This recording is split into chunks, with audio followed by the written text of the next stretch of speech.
Hello students, कैसे हैं आप सब। हमें आशा है कि आप सब खुश होंगे, स्वस्थ होंगे और अपनी तैयारी को मजबूती के साथ कर रहे होंगे। जैसा कि आप सभी को पता है, नवोदय परीक्षा बहुत ही नज़दीक है और इस वीडियो क्लास में हम नवोदय के पिछले साल के पेपर लाके उपस्थित हैं। पेपर है ये 2024 वाला नवोदय का असली पेपर है और नवोदय परीक्षा जो 2025 का पेपर है उसमें होने में बहुत कम समय बचा है। 18 जनवरी को आप सभी का पेपर है। इसमें हम गणित के प्रश्नों को सॉल्व करवाएंगे, कुछ प्रश्न बचे हुए हैं, बाकी हमने बहुत सारे क्वेश्चंस करा रखे हैं जिसका आपको प्लेलिस्ट में जाकर वीडियो देख लेना है। प्लेलिस्ट में आपको वीडियो मिल जाएगा, तो परेशान नहीं होना है, प्लेलिस्ट में जाकर भी वीडियो देख पाएंगे। देखिए इस पूरे पेपर में देखिए क्या क्या होता है। प्रश्न पुस्तिका नंबर कहाँ पर लिखा रहता है पेपर में, तो ये देखिए ऊपर लिखा है, ये लिखा है प्रश्न पुस्तिका नंबर। यहाँ पर रोल नंबर भरना होता है, एक बॉक्स में एक इस तरह से अंक लिखना होता है। यहाँ पर नाम, यहाँ पर साइन, यहाँ 2 घंटे का समय मिलता है उस पूरे पेपर को सॉल्व करने में और 100 नंबर का पेपर होता है।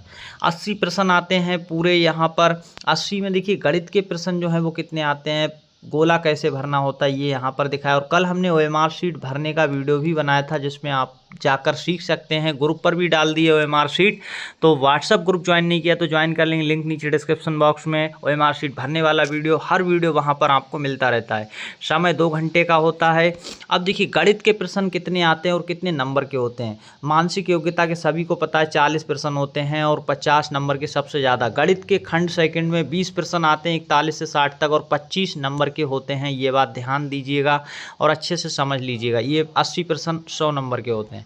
अब देखिए इसमें किसी भी प्रकार की नेगेटिव मार्किंग नहीं होती है, ऋणात्मक मार्किंग नहीं की जाती इस पेपर में, ये ध्यान रखना है। सीधे हम मैथ्स के क्वेश्चंस को सॉल्व करेंगे। मैथ के प्रश्नों में कुछ प्रश्न बचे हुए हैं जिनको हम आज इस वीडियो में सॉल्व करेंगे और आप सीख पाएंगे कैसे प्रश्नों को सॉल्व किया जाता है।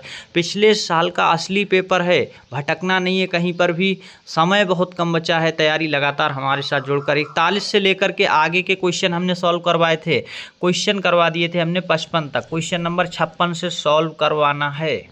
प्रश्न नंबर 56 आपकी स्क्रीन पर आ चुका है और इसका सही उत्तर क्या होगा वो आपको यहाँ पर देना है। तो देख लेते हैं, प्रश्न आ चुका है तो सॉल्व भी करेंगे हम। देखिए प्रश्न संख्या 56 है। क्या कहा गया है इस पूरे प्रश्न में, एक आयताकार प्लॉट का क्षेत्रफल दिया है 616 वर्ग मीटर, जबकि इसकी चौड़ाई 22 मीटर है। इसके चारों ओर जो है यहाँ पर 7.50 प्रति मीटर की दर से वाड़ लगाने का खर्च है। देखिए यहाँ पर प्रति मीटर जो खर्च है वो कितना दिया है, 7.50 प्रति मीटर की दर से वाड़ लगाने का खर्च है। क्षेत्रफल दिया है, चौड़ाई दी है।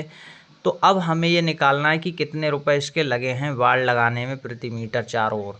देखिए बहुत ही अच्छा प्रश्न है, कैसे निकालेंगे ये देख लेना है 1 सेकंड में। तो देखिए प्रश्न नंबर 56 से आगे के सारे क्वेश्चन हम सॉल्व करेंगे। इसके लिए आपको करना क्या है, एक आयताकार यहाँ पर प्लॉट है, इसका क्षेत्रफल 616 वर्ग मीटर दिया है, इसकी चौड़ाई दी है, इसके चारों ओर वाड़ लगाने का खर्च दिया है। वाड़ लगाने के खर्च कितना लगेगा, खर्च की दर यहाँ पर दी है कि खर्च कितने रुपए में लगता है, ये सारा कुछ आपको दिया हुआ है। बस आपको देखिए यहाँ पर क्या करना है, जल्दी से ये समझ लेना है। इसके लिए आपको देखिए सबसे पहले जो आपको क्षेत्रफल दिया है कितना, 616 है, ये है आयताकार प्लॉट का क्षेत्रफल और इसकी चौड़ाई यहाँ दी है। तो यहाँ से हमें क्या निकाल लेनी, इसकी लंबाई निकाल लेंगे। लंबाई निकालने के लिए चौड़ाई से भाग कर देंगे, क्षेत्रफल में 22 से भाग करेंगे। जैसे ही हम 22 से भाग करेंगे तो देखिए 22 से भाग करने पर 2 बार पहले लगेगा, यहाँ पर 2 बार लगा, फिर यहाँ पर 44 आएगा और बचेगा यहाँ पर 17। 44 आने के बाद कितना बच जाएगा, 17। जब 17 बचेगा, आगे 6 हैं, 176 में पढ़ेंगे 22 से, तो यहाँ पर कितने बार लगेंगे, तो यहाँ पर पूरा बार जाएगा 8, यानी 28। लंबाई कितनी आ गई, 28 मीटर आ गई है और चौड़ाई 22 मीटर पहले से ही दी हुई है। अब आपको देखिए क्या लगानी है, इसके चारों ओर वाड़ लगानी है। ये जो आयताकार प्लॉट है इसके चारों ओर, तो इसकी देखिए अब हमें क्या पता चल गया है, यहाँ से इसकी हमें देखिए लंबाई पता चल गई है 22 है, इसकी 22 क्या है, चौड़ाई है और लंबाई है 28। तो 28 मीटर यहाँ तक 22 मीटर, फिर यहाँ पर 22 मीटर रहेगा और फिर नहीं 22 नहीं सॉरी 28 रहेगा, फिर 28 रहेगा और फिर ये 22 रहेगा। इतनी हमें बाड़ लगानी है। तो इन जब चारों ओर का यानी आयत का हमें क्या लगाना है, फिर आयत का परिमाप निकाल लेना है। आयत का परिमाप क्या होता है, कैसे निकलता है, ये सर आप कहेंगे कि हमें पता ही नहीं है, तो देख लीजिए एक बार जल्दी से। आयत का परिमाप निकालने के लिए 2 से गुणा करनी है, किसको, लंबाई और चौड़ाई को जोड़ करके, ये बात ध्यान रखनी है। तो देखिए 2 से गुणा करेंगे, लंबाई और चौड़ाई को जैसे ही जोड़ेंगे 22 और 28 को जोड़ेंगे इधर, तो आप जोड़ सकते हैं कितने आएंगे, तो ये आ जाएगा 50। कितना आएगा, 50 आ गया। तो 50 से गुणा करेंगे यानी कितना आ गया, 100 मीटर। कितना आ गया, 100 मीटर आ गया। ये आ चुका है 100 मीटर। और 1 मीटर लगाने में कितना रुपए लग रहा है वो यहाँ पर आपको दिया हुआ है। 1 मीटर लगाने में कितना खर्च आता है ये दिया गया है। अब देखिए कलर चेंज करेंगे और आपको करना क्या है इसके अंदर वो समझ लीजिए। ये करना क्या है, तो 1 मीटर लगाने में इतना रुपए लगता है, कितना, 7.50 7.5 रुपये। 100 मीटर लगाने में कितना रुपए लगेगा, 100 से गुणा कर देंगे। उसकी जैसे ही हम गुणा करेंगे तो हमारी गुणा जो आएगी वो कुछ इस तरह से आएगी, 750 और 2 जीरो आ गए। फिर 2 अंक बाद दशमलव था, 2 अंक बाद दशमलव लगाएंगे यानी 2 जीरो बेकार हो जाएंगे। सही आंसर बचेगा 750। कहाँ पर दिया है, तो आप देख पाएंगे डी विकल्प दिया है। इसको हम देखिए एक बार आप अच्छे से नोट कर सकते हैं प्रश्न को, पूरा का पूरा प्रश्न आपको दिख रहा होगा। सही आंसर हो गया विकल्प डी। कौन सा हो गया, विकल्प डी इस क्वेश्चन का राइट आंसर आ गया है। नेक्स्ट देखेंगे अगला प्रश्न क्या दिया है, क्वेश्चन नंबर 57। बहुत ही अच्छे से देखिए, आपका पेपर जो है नज़दीक आ चुका है, इसके लिए आप बहुत ही अच्छे से तैयारी साथ में करते रहेंगे। क्या हो जाएगा इस प्रश्न का आंसर, क्या कहा गया ये समझ लेते हैं।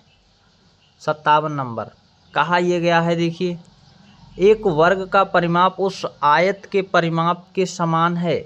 देखिए एक वर्ग का परिमाप है और आयत के परिमाप के समान है। देखिए कोई ऐसा वर्ग रहेगा, एक ये तो रहा वर्ग, और एक रहेगा आयत। इनका जो परिमाप है वो बराबर है। कैसा है, परिमाप इनका बराबर है, समान होने का मतलब बराबर है। जिसकी लंबाई 17 मीटर तथा चौड़ाई 11 मीटर है। देखिए इसकी लंबाई तो 17 है और चौड़ाई 11 है, इसके बराबर है। वर्ग का क्षेत्रफल वर्ग सेंटीमीटर में है, ये पूछा है। वर्ग का आपसे परिमाप नहीं पूछा है, बल्कि क्या पूछा है, आपसे पूछा है यहाँ पर उसका क्षेत्रफल। तो निकाल देंगे कैसे, देखिए इसका परिमाप पहले हम निकालेंगे। आयत का परिमाप अभी हमने बताया था, आयत का परिमाप होता है 2 गुणा लंबाई प्लस चौड़ाई। क्या होता है, लंबाई प्लस चौड़ाई। तो देखिए 2 की गुणा लंबाई प्लस चौड़ाई से करनी, कलर चेंज कर लेते हैं। तो 2 गुणा देखिए लंबाई और चौड़ाई क्या है, 17 और 11 जोड़ देना है। 17 11 जैसे ही हम जोड़ करेंगे तो 28 आ जाएगा। कितना आएगा, 28। और 28 की 2 से गुणा करेंगे तो कितना हो जाएगा, 56। 56 यानी आएगा, परिमाप कितना आ गया, 56 मीटर।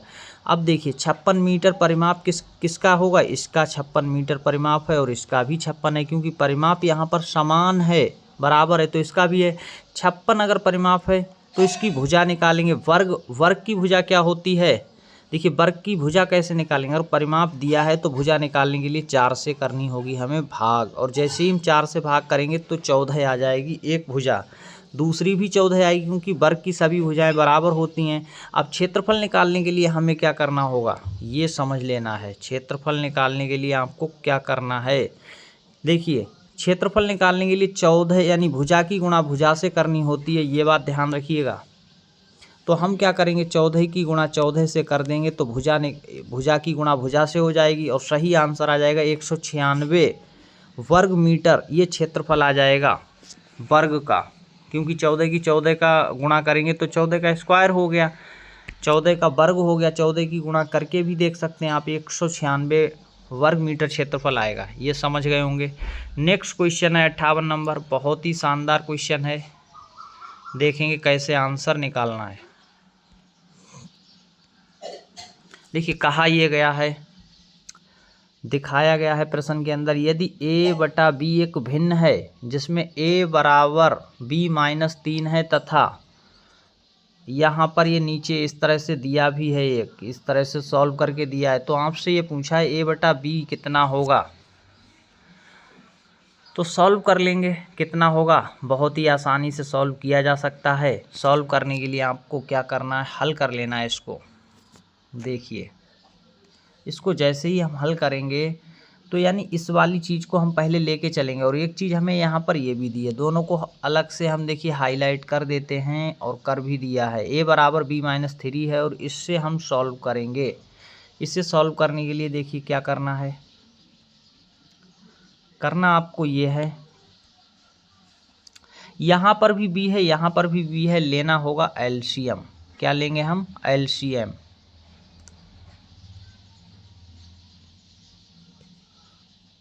अब आप अच्छे से समझ पाएंगे, थोड़ी सी जगह बन चुकी है। एलसीएम लेना है तो एलसीएम लेंगे, एलसीएम क्या आ जाएगा, यहाँ पर b आएगा।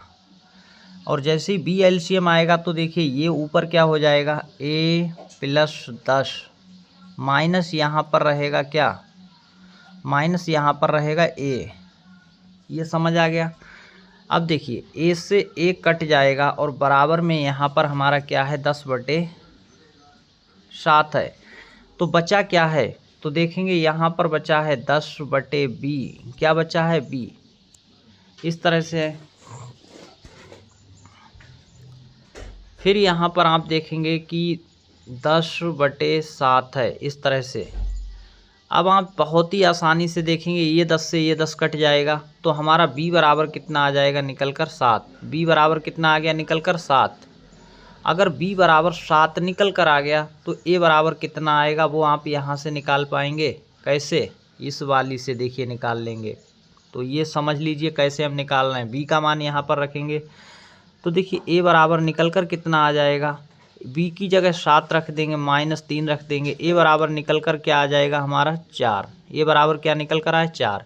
a का मान भी निकल गया और b का मान भी निकल गया। तो अब हम देखिए, हमसे पूछा है a/b क्या होगा, तो a का मान ऊपर 4 होगा और b का मान नीचे 7 होगा। सही आंसर हो जाएगा 4/7। कहाँ पर दिया है, तो सी इस क्वेश्चन का राइट आंसर है। देखिए कहाँ पर दिया है, तो सी के रूप में आपको यहाँ पर मिल जाएगा। कहाँ पर मिल रहा है, विकल्प सी इस क्वेश्चन का राइट आंसर है, 4/7। कैसे निकाला, बहुत ही आसानी से अभी हमने आपको बताया। यहाँ इनका एलसीएम लेंगे, एलसीएम लेने से a से 1 कट गया, बचा 10/b और 10/7। 10 से 10 कट गया तो यहाँ पर बचा था 1/b 1/7। इसकी b क्रॉस मल्टीप्लाई की, 7 की 1 से, b की 1 से, b बराबर 7 आया। b का मान यहाँ उठाकर रख दिया 7, तो 7 - 3 हो गए, a बराबर आ गया 4। और a बराबर 4 जैसे ही आ गया तो हमने देखी 4/7 a/b में आंसर आ गया हमारा यहाँ पर निकल कर सी। समझ आया होगा, अच्छे से नोट कर लीजिए। फिर आगे एक आसान सा प्रश्न है, इस प्रश्न में कुछ ज़्यादा झंझट नहीं है, आसानी से कर पाएंगे। क्वेश्चन में कहा क्या गया है, बस एक बार ये समझ लेना होता है। देखिए आपसे कहा गया है 3 अंकों की बड़ी से बड़ी संख्या तथा 3 अंकों की छोटी से छोटी संख्या, जो अंक यहाँ पर दिए हैं इतने से बनी हो का गुणनफल है। देखिए संख्या को आपको अपने तरफ से नहीं लिखना है, अंक दिए हैं 9, 6 तथा 0 से बनी हो। अब देखिए बना लेते हैं संख्या, तो बहुत ही आसान है। कैसे बनाना है, बड़ी संख्या बनाने के लिए हमने कहा था सबसे बड़ा अंक तो 9, फिर 6 और फिर लास्ट में 0 लगाते हैं। लेकिन छोटी बनाने के लिए शुरू में 0 नहीं लगाना, ये ध्यान रखना, ये गलती नहीं करेंगे, क्योंकि शुरू में 0 लगाया फिर 6 फिर 9 तो ये 2 अंक की बची है। 3 अंक की छोटी बनाने के लिए पहले 6 लगाना होगा, फिर 0 फिर 9। अब इनका गुणा करना है, यही थोड़ा सा हो सकता है काफ़ी लोगों को कठिन लगे, तो हम बहुत ही आसानी से आपको बता दें। जल्दी से गुणा कर लेना है आपको 960 का और 609 का। देखिए इसका जैसे ही हम गुणा करेंगे, क्या आ रहा था, देखिए 960 गुणा में आएगा यहाँ पर 609। जैसे ही गुणा करेंगे तो गुणा आपकी आ जाएगी, विकल्प सी इस क्वेश्चन का सही है, 584 और 640 आएगा। 584 और 640, इस तरह से आपका गुणा सही हो गया, विकल्प सी। नेक्स्ट क्वेश्चन है और अंतिम क्वेश्चन है मैथ का, इसको देख लेते हैं क्या होगा आंसर। क्वेश्चन नंबर 60 और इसको करेंगे सॉल्व। यदि हम 1 से 100 तक सभी संख्याओं को लिखते हैं तो अंक 9 कितनी बार आएगा, ये आपको यहाँ पर पहचान करनी है, बताना है कितनी बार आएगा। देखिए अब एक तो हम आपको लिखकर बता दें, ये हो सकता है, तो हम देखिए आपको बहुत ही आसानी से इस क्वेश्चन को सॉल्व करवा देंगे। कैसे, 1 से 100 तक 9 कितनी बार आता है, देखिए 9 कहाँ कहाँ पर आता है, ये आपको एक बार लिख लेना है। वैसे तो आपको याद रखना है, पहले 9 आता है, फिर 19 में 9 आता है, ये हो गया।